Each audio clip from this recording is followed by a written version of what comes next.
Magandang gabi sa inyong lahat, sa Faith Builders family. Nagpapasalamat po ako sa inyo sa mga prayers na binigay nyo sa akin nung ako ay i-opera. Salamat dahil ang Panginoon ang siyang nagbigay ng katugunan sa lahat ng mga prayers natin. Naging successful yung operation ko.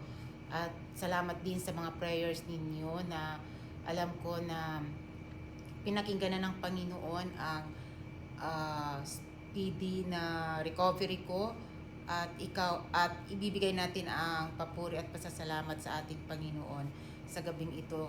Namimiss ko na sana nandyan din ako sa inyo sa gabing ito sa prayer meeting ulit, pero andito pa ako ngayon sa ospital, kaya ito na lang ay pinapaabot ko sa inyo na uh, ang malaking pasasalamat ko sa bawat isa sa inyo at sa inyong lahat na nagbigay ng mga prayers ninyo sa akin.